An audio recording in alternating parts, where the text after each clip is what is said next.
Olá, pessoal. Eu e minha equipe, formada por Marcos Paulo, Everton Reis e Danilo Augusto, iremos trazer agora a segunda etapa do trabalho, que iremos falar um pouco sobre o analisador sintático. Assim, o que seria um analisador sintático? Essa análise sintática vem logo após da léxica, como vimos no vídeo anterior, a qual, por fim, envia os tokens para a análise sintática. Então essa análise ela recebe os tokens e verifica se estão organizados de forma válida, de acordo com a gramática da linguagem. Se tudo estiver correto, ela constrói uma árvore sintática. Então ela é responsável por todo esse flow. Bom, mas o que é uma gramática? A gramática ela descreve como os tokens podem ser organizados para formar expressões válidas. Então, ela define estrutura e traz esse conjunto de regras formais. E essa gramática ela pode ser representada por essa partezinha aqui, onde a gente tem formações. Assim, a gente também traz como entendimento o que seria uma árvore sintática, que basicamente ela vai representar visualmente a estrutura da expressão. Então, como toda árvore, ela tem a estrutura onde cada nó é uma regra gramatical aplicada. Então, a árvore sintática ela representa como as regras gramaticais foram aplicadas para formar a expressão. Assim, ela ajuda o compilador a entender a ordem das operações e a estrutura geral do código. Tá, mas como é esse procedimento? Então, o analisador sintático ele vai trabalhar com um validador estrutural, onde ele vai receber os tokens do analisador léxico, vai aplicar as regras gramaticais, vai verificar a correção sintática do código e, por fim, vai gerar a estrutura hierárquica, que no caso vai gerar a árvore sintática. Bom, meus amigos agora irão prosseguir com um exemplo prático, o qual foi solicitado pelo professor Alexandre Paes. Por que usar o Bison? Nós usamos o Bison porque ele facilita a nossa construção do analisador sintático. Aí, em vez de eu programador, escrever manualmente toda a lógica para verificar se os tokens seguem na gramática, os que foram trazidos da análise léxica, a gente define essas regras no estilo de produções de gramática. E o Bison ele gera automaticamente o parser. Aí isso garante que a verificação sintática seja feita de forma estruturada e, consequentemente, correta. E, além disso, permite que a gente construa a árvore sintática ao mesmo tempo, de maneira paralela. Aí ele se comunica direto com o flex. Então, os tokens que o flex gera são interpretados e organizados pelo Bison de acordo com as regras gramaticais que definimos anteriormente no analisador léxico. E sobre essa comunicação, tem a integração entre o Flex e o Bison, que o Flex e o Bison eles trabalham juntos de forma integrada. O Flex ele lê o código e transforma os tokens, as unidades básicas, como palavra-chave, números, símbolos, etc. E depois esses tokens são enviados para o Bison, que verifica se estão na ordem correta e formam estruturas válidas, segundo as regras gramaticais. Ou seja, resumidamente, o Flex identifica e o Bison valida e organiza. Então, aqui na parte do parser, que é o que vai ser responsável por construir a nossa árvore sintática, printar ela para a gente também, a gente vai ter algo mais manual, no sentido de que a gente vai estar construindo com C++ mesmo toda a lógica da construção da árvore e depois printando. Então, aqui no topo a gente tem a definição do que vai ser um node dessa árvore. Nesse caso, a gente vai estar guardando um tipo desse node, então ele pode ser um número, identificador, operador. A gente está definindo aqui embaixo, E ele também vai guardar, a gente tem um union, que é um tipo de dado no C++ que a gente utiliza quando a gente quer poder guardar múltiplos valores no mesmo espaço de memória. Nesse caso, a gente pode encarar como a gente vai ter um tipo i, ou um número, ou um id, ou outras structs aqui mais complexas para fazer operações, por exemplo. A gente vai ter um número porque se a gente tiver, por exemplo, um tipo, não sei, mas é meio redundante. Se a gente tiver um tipo número, a gente vai ter que ter um número associado a ele, Então, a gente pode identificar o 1, 2, 3 como sendo um número, só que a gente tem que guardar que aquele número é o número 1, 2, 3. Então a gente guardaria aqui.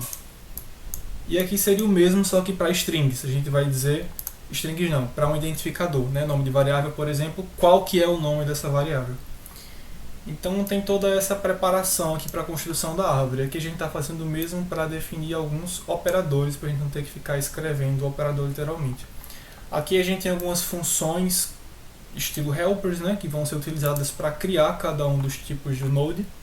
Então sempre que a gente for criar um node, a gente vai chamar a função correspondente. Então, por exemplo, a makeIdent, por exemplo, para o identificador, né, que vai receber uma string correspondendo, tipo, qual que é o nome do identificador da variável. Então essas funções, você vai ver que elas simplesmente criam um node no início. Na verdade, cria um pointer para um node, né, mas enfim, não tem para que falar isso. Cria um pointer para um node e popula ele da maneira mais lógica, né, para ele. Você vê que ele vai utilizar só uma das partes do union, né? Ou num, ou id, ou um desses dois structs aqui, o que fizer mais sentido. Tá, indo aqui mais para baixo, a gente tem a parte da printagem, tipo a função que printa a árvore. Só que isso aqui é muito chato e é só um monte de print, então não tem para que explicar isso. Aqui mais para baixo são coisas específicas de flex, né, que a gente precisa criar para que ele funcione. Tipo aqui, essa função aqui, ó, como está explicado, ela aponta para o último token reconhecido, mas isso aqui é mais coisas muito específicas de flex. Não é o que a gente vai usar diretamente. Aqui a gente está definindo a precedência dos operadores, né? A gente tem aqui o da menor precedência para menor precedência e está indicando que eles têm associatividade à esquerda, né? Então ele vai dar preferência, que vai aparecer primeiro à esquerda, no sentido de que, né, entre o de igual e o de não igual, diferente, né? Aí entre esses dois a gente vai dar a associatividade à esquerda, né? E aqui a gente tem os outros grupos também, né? Certo, aí aqui a gente tem a parte da tokenização, a gente diz quais tipos de dado cada token pode carregar. E é aqui que a gente popula cada um dos tokens, né? Então, por exemplo, se a gente achar um int, que é simplesmente, a gente vai ver no Lexer aqui, né?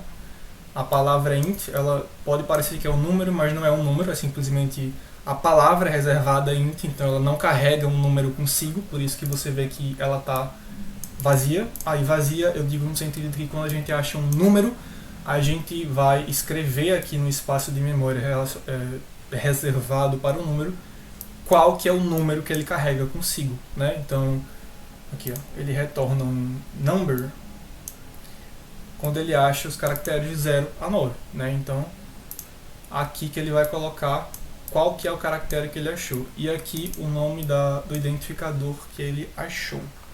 Aqui mais para baixo a gente tem não terminais, que também não vão carregar informações tipo ID ou número, mas vão compor um node na árvore da mesma forma, né?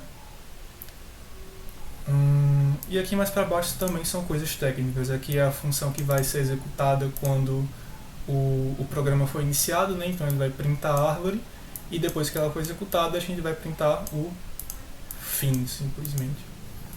Aqui mais para baixo a gente tem onde de fato estão sendo passados os tokens reconhecidos para que ele faça cada um dos nodes. Tipo, aqui, ó, quando a gente tem uma expressão mais outra expressão, ele está criando um node de operador, né, que é o que a gente definiu aqui em cima, que vai receber o operador à esquerda, à direita e operando, acho que é assim que chama, né? Operando à esquerda e à direita e o operador em si.